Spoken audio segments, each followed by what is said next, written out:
All right, we got the patch notes for Seekers of Eternity, patch 7.25. This is the second and last major patch before 7.3.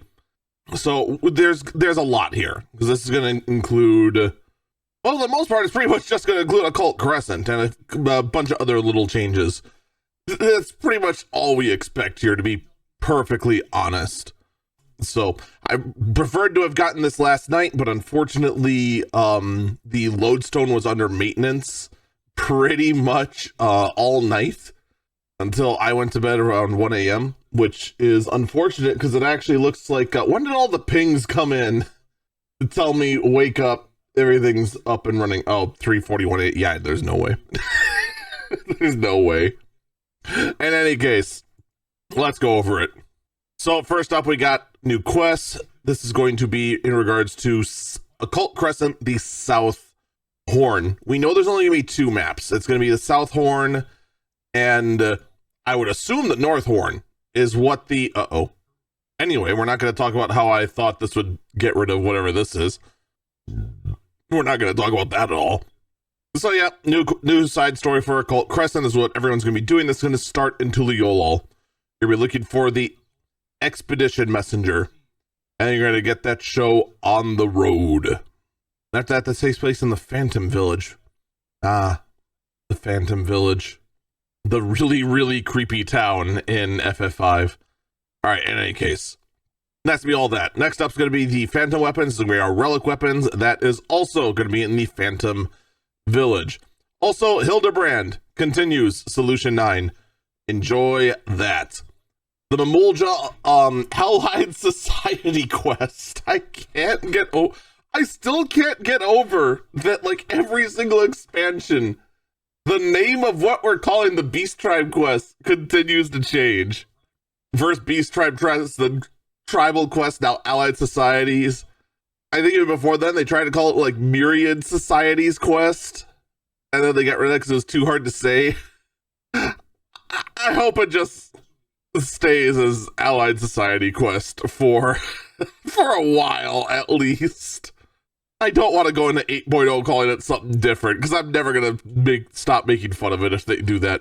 But in any case, this is going to be gatherers only. You could start doing this with level 90, and I can tell you this right now, because we've been doing a lot of leveling stuff and experimenting what's the best way to level. This is going to be an excellent way to level your gatherers from starting at level 90 up.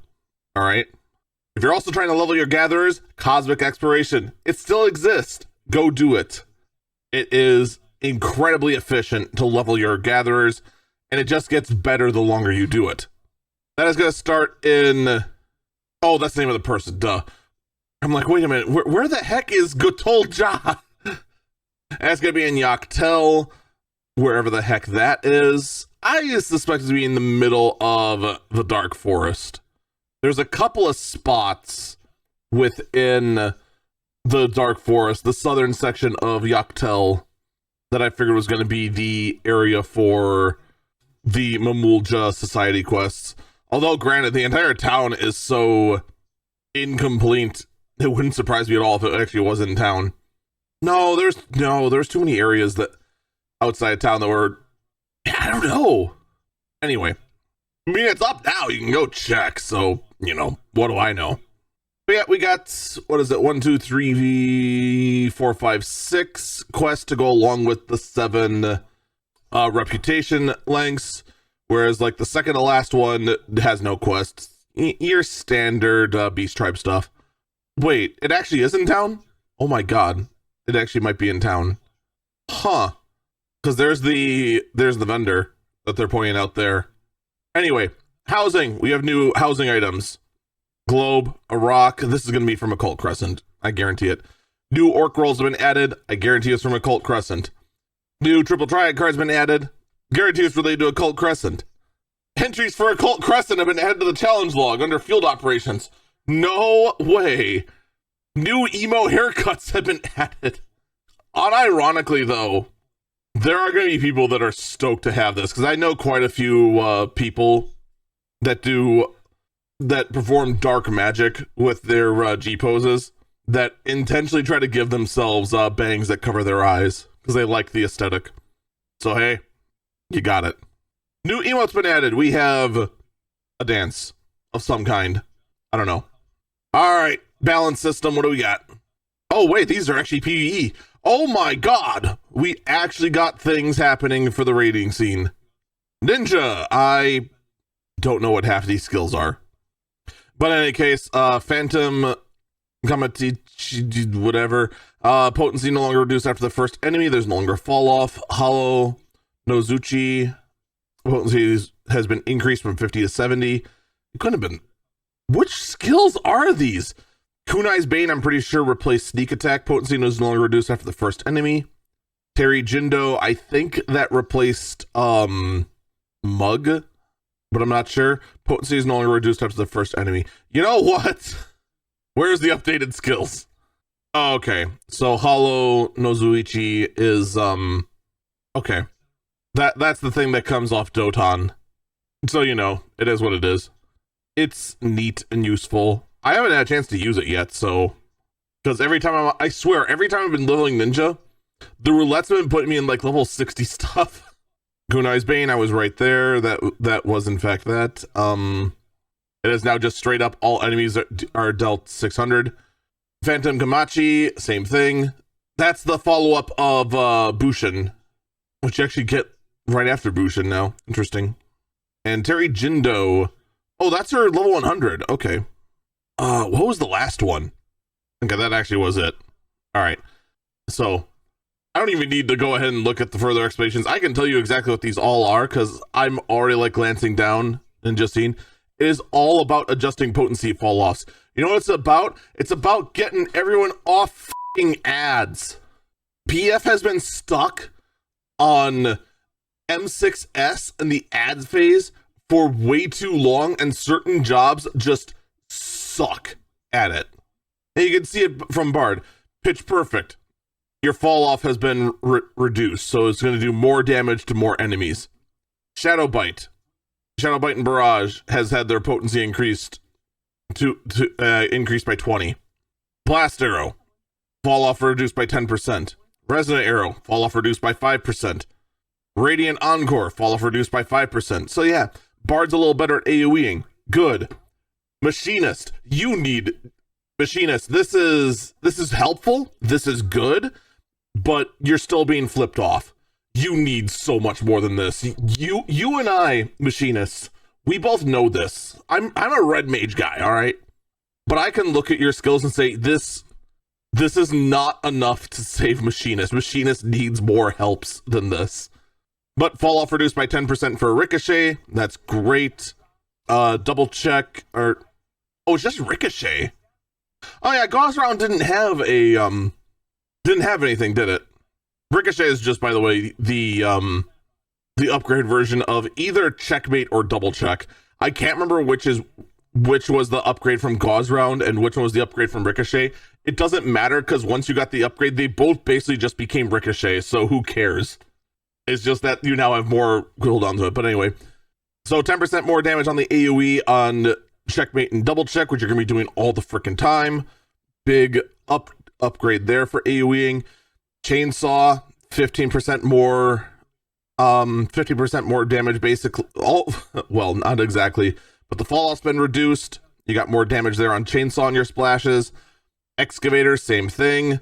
Full Metal Field has a bit more splash. I mean, you know, it's good stuff. The biggest thing, obviously, is going to be the additional AoE damage on Checkmate and Double Check, because you do way more of those than you do Chainsaw, Excavator, and Full Metal Field. Full Metal Field you do every 2 minutes.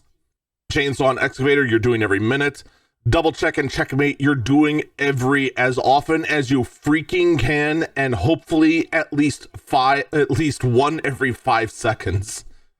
I actually would be eager to see kind of like the hyper math, see if someone has figured out like how many checkmates or double checks you are doing per second. But you are doing a lot. It probably, honestly, like one every 5 or 7 seconds probably is not too far off. Summoner, you are still being ignored. What else do you say to this? Your reduction of splash off, so you're actually because all Summoner does is AoE. All Summoner is AoE. If you want to do a single target with Summoner, you are hosed. Just straight up hosed. But in any case, fall off has been reduced by 10% for Deathflare, Ankborn, Revelation, Sunflare, and Exodus. So basically all of your dragon skills. So every 2 minutes you do more AoE. You are still a job that needs a better identity, unfortunately. But we kind of expected that. And there's the big note right there. Occult Crescent Southhorn has been added. This is our new exploration zone. This is going to be much more similar to Eureka than Bozja from what we've seen. But there's a lot of the Bozja quality of life that has been added to Occult Crescent. And more importantly, there's only 2 zones. So the future replayability is going to be way better, because it's not like Eureka where there's 4 zones and you got to try and populate 4 freaking zones to have a prayer of when we're no longer in Dawn Trail of this being popular. You will need to have a level 100. Your time limit inside is going to be 3 hours. After that, you need to re-instance. Minimum eye level 690. I actually originally predicted at 715, but 690. So you have no excuse. Once you hit level 100, you get a free set of 690 gear. You might have to go ahead and run a couple of dungeons to get some jewelry to get yourself fully above 690, because your artifact gear is 690 but contains no jewelry. So yeah, party size max of 8 players. This is going to be cross world. It's not going to be cross data center, but it does mean that, you can data center visit and go play with your friends. Hallelujah.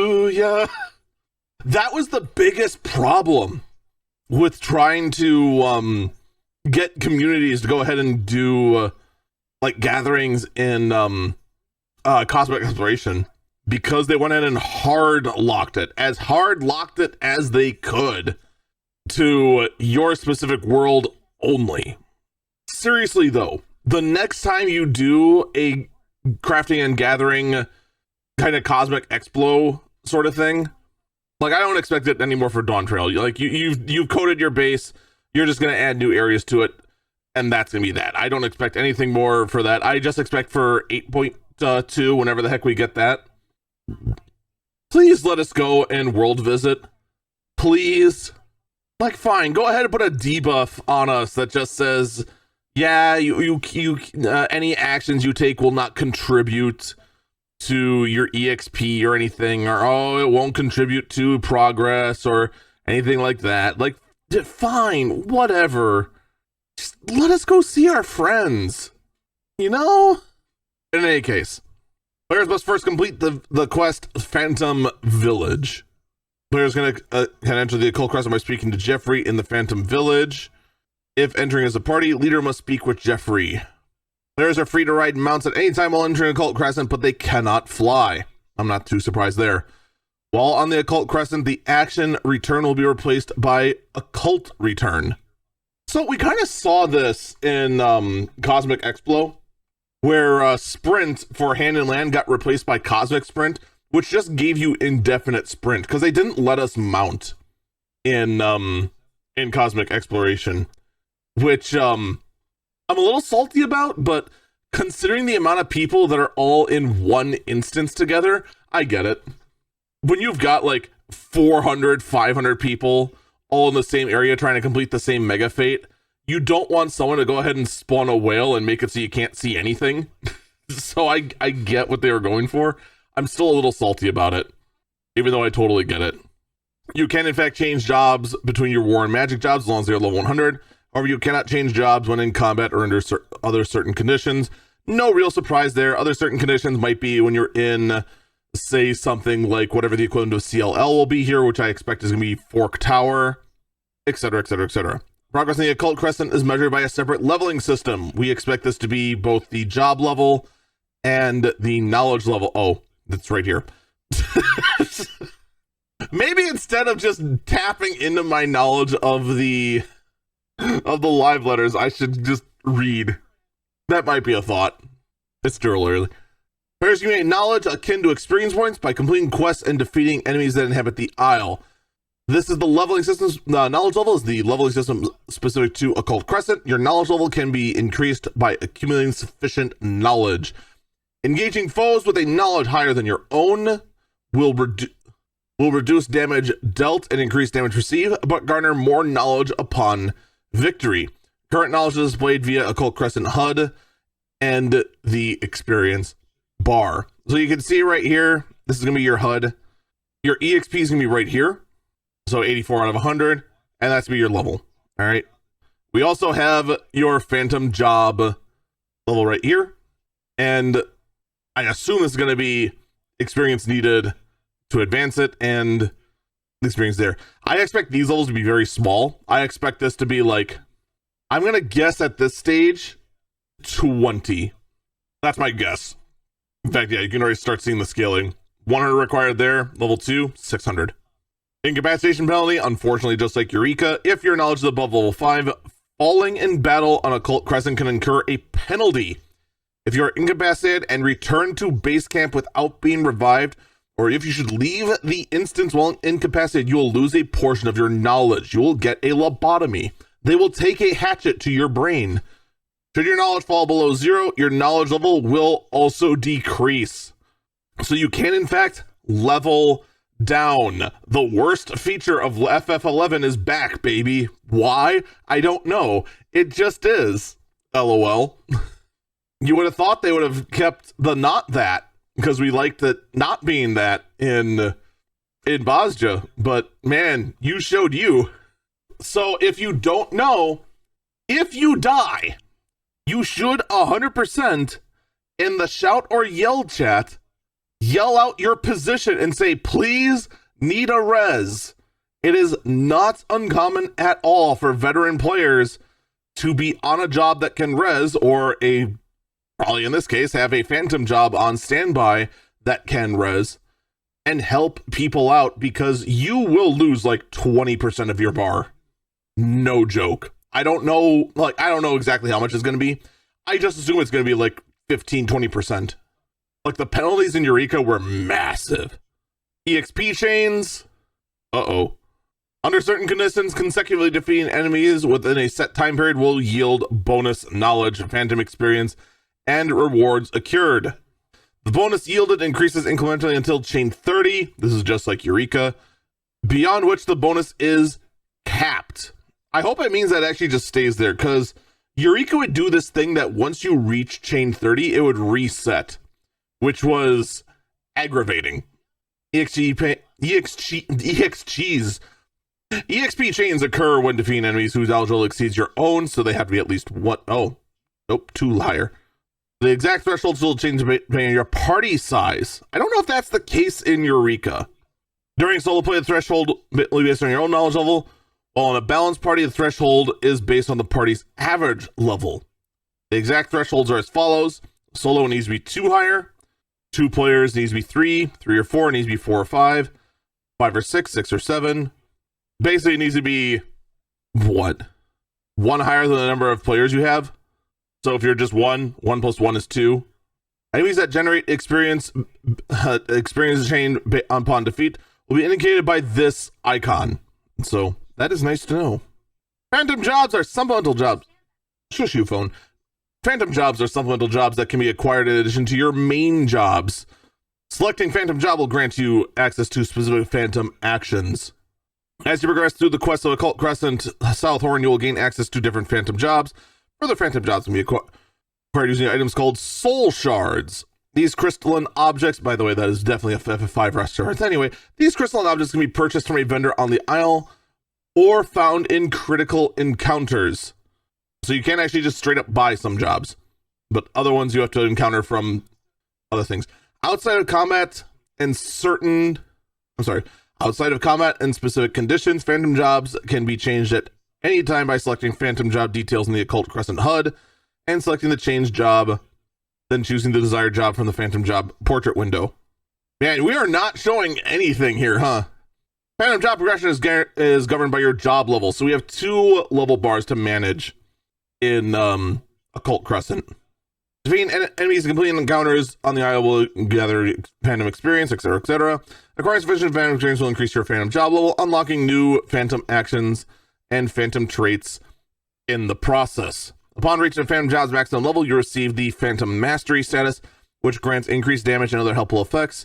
It remains active even should you change to another phantom job. So you actually want to go ahead and master as many jobs as possible. So for example, I have a character that's my alt that, like, from a roleplay perspective, she's always been an axe wielding alchemist. So my plan with her was to just always have her on warrior and her phantom job be chemist. This actually says I should not do that. I should actually go ahead and make sure that she works on all of her things and then switch over to chemist when I feel like it. Okay. The exception to this is the first phantom job available to you, phantom freelancers. Freelancers do not gain experience through traditional means. Instead, it levels up with every phantom job you master. So we actually are. So I was actually curious on this. In FF5, the whole point of the freelancer was to be your base job, but as you mastered all your other jobs, your freelancer basically gained all the passives of the other jobs you mastered and could have 2 of the active abilities of jobs you've mastered. So the more other jobs you've mastered in FF5, the more god tier your freelancer became, and it just became the big hodgepodge. You could go ahead and just do whatever you wanted with it. Phantom actions are special actions available while on Occult Crescent. Different phantom jobs will have access to a variety of offensive, restorative, and supplemental phantom actions. So I suspected we were going to see duty action 3 and 4 be added to accommodate this. Let's see how many we get, because they weren't just going to have duty action 1 and 2 and just be like, all right, well, your phantom job can do one or two things. That would make a summoner or a black mage worthless. Upon acquisition, phantom actions are registered to the phantom action panel, from which they can be selected for execution. So here we see 3 of them, one of which seeming more important than the other. We have, like, what, white mage heal, protect, and I assume shell? I don't know. While using the gameplay, you press right trigger, right thumb to execute currently selected. The phantom action panel can also be controlled using under the duties tab and the actions traits. I mean, at least we kept it to 2 buttons. God, that sucks. That sucks. Duty action 1 is literally execute the action. Action duty 2 is select the phantom action. Oh, God, I'm just imagining, like, the wheel menu from Secret of Mana. One button just rotates the wheel a click, and then the other button just goes ahead and just activates it. Ugh. Well, in any case, I mean, it is what it is.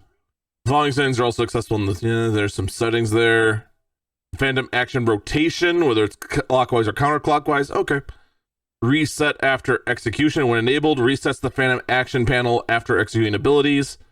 And select which gamepad input. Executing phantom actions via the hotbar.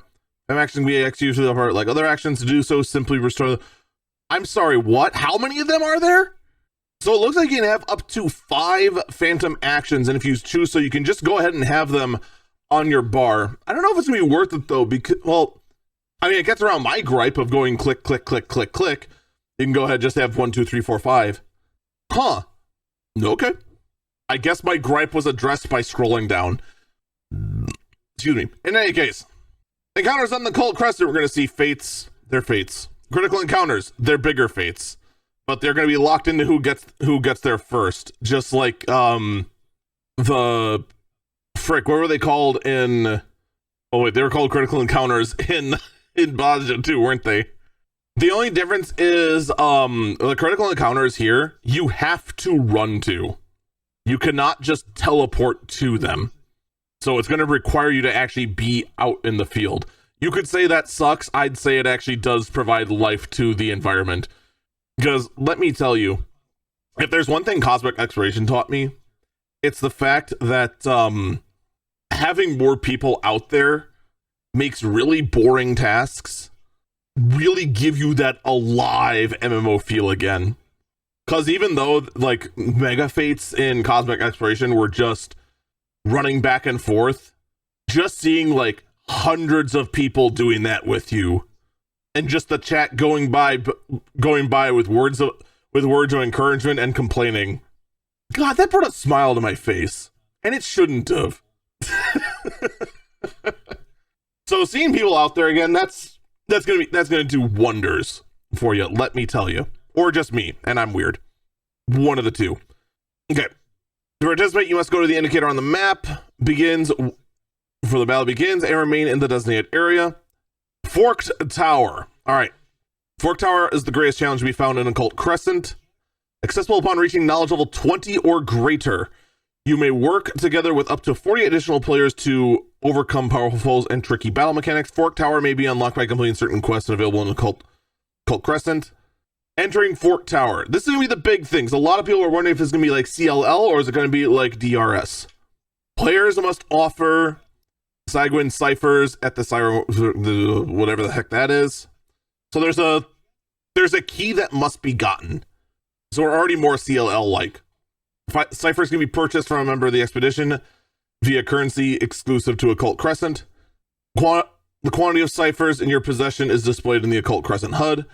Ciphers well queries can be only appear in yada yada. When 16 or more players offer the same. Okay. A short time after the node activates, a maximum of 48 players. So it's not on a timer like CLL was. This is just 16 people need to have gathered this thing, and then say the way is open, everyone come in. Interesting. A short time after the node is activated. So this is CLL-like. Like, it's going to be in the instance. It is not going to be its own thing like DRS is.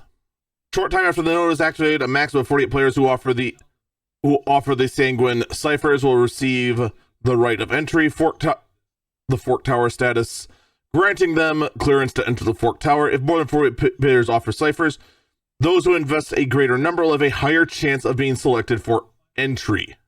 Note, Sanguine ciphers will be returned to those who are not selected. I don't think this will be as big a deal, because I'm pretty sure these instances cap at 72 people. So worst case scenario, 2/3 of the entire map are going to get in. So this shouldn't be a big deal, I think, but we'll see. When inside Fork Tower Blood, players will be subjected to a status effect that limits resurrection. Stacks of this effect are lost every time players are revived using certain phantom actions. After reaching 0 stacks, a player can no longer be resurrected. Basically, don't f up. Players who are incapacitated and elect to return to the starter point or use Occult Return will be transported back to their base camp and not be permitted to re-enter the tower. I wonder if that also means they lose knowledge. On Occult Crescent, there are 2 forms of currency, silver and gold pieces. Silver pieces are apparently encountered from critical encounters and fates. Gold pieces are encountered from defeating enemies in the wild. I would have thought it's the other way around, but okay. Both can be traded in the expedition for this lady with a hat I wish I had. You confirm the amount of currencies based on the HUD we saw several times. Unlike normal instances, you may form, disband, or leave party at any time in Occult Crescent, just like we expected in Bozja and Eureka. You can also change your online status to looking for party. A party formed in Occult Crescent will be considered balanced when all members are within 3 knowledge levels of each other. In balanced parties, your knowledge levels is adjusted to the average level of all party members, and enemies defeated award increased phantom experience. Knowledge sync level. A warning icon will display at the top of the Occult Crescent interface if your party is not balanced. A party leader may press the level sync icon at the top of the Occult... The party leader may press the level sync icon at the top of Occult Crescent interface to toggle knowledge level sync on or off. So one thing I do like about this, because the knowledge level and the job level are separate, you can sync your level down, take a bit of a penalty in what you can and can't kill to be with your friend, but the skills and the things you know based on your support job, your Phantom job are not lost. That's one of the benefits of doing it this way, as opposed to if you did this with, say, Eureka, where all of a sudden now, the amount of damage you could do with your element is now lost. Knowledge crystals. I'm sorry. Enabling the same will adjust your knowledge level to the yada yada, create a balanced party, yada yada. So if you're unbalanced, you can just hit a button, make it balanced. Knowledge crystals. These mysterious crystals erect around the Occult Crescent hold a special power. Knowledge crystals resonate with certain Phantom actions, granting players and their party members corresponding effects, such as reduced vulnerability against certain types, etc., etc. All right, so click these. Good thing happened. Treasure coffers. There's treasures. Some of them will probably bite. I don't know if there's gonna be mimics. The moment you just tell me there's treasure chests, I just expect at some point one of them's gonna bite or cast thwack. I know it's Final Fantasy and not Dragon Quest. I still expected to cast some kind of instant death spell and ruin my day. That is just how growing up with Dragon Quest has taught me. Mimics are dangerous and will end your face every time. Defeating monsters on the Occult Crescent in certain events may cause chests to appear somewhere on the island. Cool. Persistent pots. Some fates in the Occult Crescent will task you with defending magic pots from hostile creatures. Those who contribute to the successful completion of these fates will discover a persistent pot NPC, following them afterwards. Players being followed by a persistent pot will gain the effect Catch Me If You Can in exchange for sips of elixir. These Soulkin will offer you hints as a location to the hidden treasure. You follow the hints and use your elixir to the corresponding location to reveal a concealed coffer. On rare occasions, the Catch Me If You Can status may persist even after finding the treasure, allowing you to pursue further spoils. It's not a bug. It's a feature. Actually not a bug. The hunt for treasure will expire when the status expires. You can enjoy critical engagements while being followed by a persistent pot if you are incapacitated, or a persistent pot is incapacitated. I'm sorry, the hunt for treasure will end if the status expires. You join a critical engagement while being followed, are killed, or the pot is killed. Fortune carrots. Treasure carrots in the Occult Crescent sometimes hold a treasure chest will hold a fortune carrot. While in your possession, you may notice signs of certain creatures nearby. Using a fortune carrot when such a creature nearby. There's a lot going on in here. Like they cooked. They cooked a lot. And also there's a data log. All right, moving on. Relic weapons have been added. Did they tell us what's going to be required? It doesn't look like it. I don't expect this phase of the relic to be a whole lot. It's probably just going to be go here, complete some quests within Occult Crescent. And this first stage is probably just going to be, turn in some poetics. I fully expect it to just be just turn in some poetics. A lot of people are going to go, oh no, oh no, oh no, oh no, it's a repeat of the Manderville. I'm not going to worry about it. We and moaned so much with the Mandervillis weapons that I seriously doubt they're going to do something like that again. It's just going to be the first phase. These ones are supposed to be very easy to get. Don't worry. You're going to start seeing the real requirements and the real grind to go ahead and max out these weapons start in 7.35. I expect these weapons to be... What's the current EX weapon level at? I think 735. That's what I would expect these weapons to be at. And I would expect the phase 2 one to be 745. Maybe 750. I'm sorry. Wait. No, the current EX is 745, which then means EX2's weapon's going to be 755, which then means I think the second phase is either going to be 755 or 760, because our current Savage is 765, and they're not going to exceed that. They're not going to exceed or match that. In any case, moving on. The Strike of the Echo has been added to Light Heavyweight Savage. Have you gotten your fancy coat yet? No? Well, you better fucking get to it. I really do need to convince a bunch of people, hey, can you take my alt through M3S? I want a fancy coat. I've been in a Uraeus coat forever, and I want a better coat. Adjustments to PvP. All right, how long is this? Holy smokes. There must be I think a new season happened, that's why. Anytime there's a new season, there's big changes. Movement speed increased from Deverish increased to 33%. Bravery increased to 15 seconds. Magical range Rust potency has been reduced to 33. Okay. So Rust is now more debilitating. Deverish moves faster. Bravery lasts longer. Healing now heals more. Stone Skin protects more. Diabrosis now heals more. Okay. Warrior Primal Screen increases max HP. The increase to maximum HP has been changed from 20% to 25%. The amount of HP restored has been increased from 20 to 25% of maximum HP. So Primal Scream now increases your max HP by more. Fell Cleave absorbs 25% of the damage as HP. Oh, more reason to just keep on Fell Cleaving.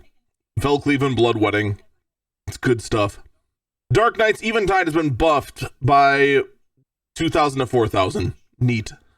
Gunbreaker has heavy effect reduced by 1 second from Faded Brand. Monk's Meteor Drive takes longer to charge. Phantom Rush deals 1,000 more damage. Okay. Samurai 1,000% more damage to Namakiri. Cool. Reaper had its big skills, its Communio and Perfectio increased by 1,000 and 2,000. Viper's Uncoiled Fury has been doubled. Okay. That's kind of wild. Apparently I have a new thing. Repelling Shot now can be done more often. Warden's Payan. I mean, we can go on and on. Small buffs. Like, nothing stands out so far as, like, anything major other than maybe Uncoiled Fury. I'm not sure. But it's only like 4,000. And I didn't do Viper PvP all that much. It might have just been bad, but now it's actually like usable. So I don't know. Black Mage's Soul Resonance, you now can have 6 stats of that. That's good. Slayer Star, Frost Star had their potency increased. Neat. Summoner looks more viable now. Pictomancer got a buff. Everyone got a buff. Except for White Mage that got a nerf to Seraph Strike. White Mage is sitting pretty good though, so that's not gonna be too big. Scholar, time between action. Okay, well, that's not really a buff or anything, that's just there. And Sage. Slight buff. Yep, sure enough. Season 14 ends, Season 15 will begin. Rewards are still fine. This is a season, not a series. You still have until the end of the patch to get your series rewards. That being said, though, you really should start doing front lines with a job that you want to actually level. Even if it is just like your daily dose of salt. If you just do it once a day, you're going to clear out that battle pass in no time, even if you haven't touched it at all yet. Don't worry. You have plenty of time. You don't need to worry about sitting all night and getting hypernatremium. Hyper meaning high. Natrate referring to sodium or salt, if you're unfamiliar, and emia meaning presence in blood. There's some medical knowledge for you. No salty blood. Take it nice and easy. In any case, Season 15 is going to be in the Gaia, Primal, Light, and Materia data centers. Frontline had some adjustments. Okay, then. Paladin just does a little more damage. Gunbreaker does a little bit more damage. And takes a little less damage. Monk in Frontlines actually now no longer has any adjustments done to its limit break. So you now do your limit break more often in Frontlines, but overall got the 15 seconds added overall. And a lot of stuff's been added to the Borderland Ruins. It looks like you now need fewer points to win, and fewer points are given out overall. And also the intercept nodes have had their HP reduced. So this is going to have the effect that the capture points are going to be worth more. Unless, have the capture points been defeat intercept, defeat intercept, defeat intercept, defeat intercept. Oh, tactical points earned from knocking out players have been reduced from 15 to 10. Tactical points remain knocked out and reduced from 15 to 10. So yeah, this is all to increase value of controlling outside points. the actual like hills on the outside. Okay, neat. New items been added. Time Mage, Corsair, Zerker, Time Mage again somehow, Corsair again somehow. I think it's only 3 outfits. I think only 3 outfits have been added. Call it a hunch. In any case, the following item names have been... We have added far in front of the word Eastern, it looks like. It looks like it's exactly that. Oh, except instead of Mungaiken Socialite, it's now Enforcer and Socialite. Anyway, progress required to complete specific cosmic exploration projects have been reduced. Alleluia. Alleluia. So this has been insane. The number of times I have seen some projects fail to complete now that we are no longer at like the peak height of cosmic exploration has been comical. We had like 250 to 300 people in Goblin and Balmung, where my 2 characters reside, and like didn't even come close to completing certain exploration projects. It was insane. One on Balmung, we had to have just autocomplete after 2 failures because the 250 that showed up for the late night attempt at it and the 200 for the early morning project didn't even break halfway. It was insane. So, good. That adjustment is very welcome. Difficulty, maximum quality, and rewards for certain missions, and it's all in the top tier, the A tier. Good. It was insane. The adjustments have been made. Difficulty has been increased from 900 to 5,000. Maximum quality cut down by 2,500. I'll have to see what that means in the end. During cosmic exploration, on-screen text will now inform players that gathering points will not be displayed when a stellar mission is accepted without an active status of prospect or triangulate. New miner and botanist points have been added. New items have been added to the gathering points. I imagine this right here is because we're now unlocking new areas, actual new terrain on the moon. So that's now, you know, covering those areas. The following adjustments have been made to the fishing holds in Yoctel. Neat. New mounts have been added. New minions have been added. This is all going to be Society and Occult Crescent related. New accessories. New faceware. System! In order to reduce server congestions, we'll do multiples into the yellow Yoctel. So we'll probably see 2 or 3 there. Probably 2 if I had to guess. Number of instances of Cirrus Adorum, that is the cosmic exploration, reduced from 5 to 3. I don't know if I agree with that. New actions been added. We saw that earlier. New achievements, portrait accents, adventure plates, following texts for twirl. New emote, that might be what we saw earlier. Additional need to the auto translate. And that is pretty much it. I actually feel myself needing to use the bathroom. We've been going for an hour on this. So that is actually going to do it for me. I'm sure there's something very interesting. Wait.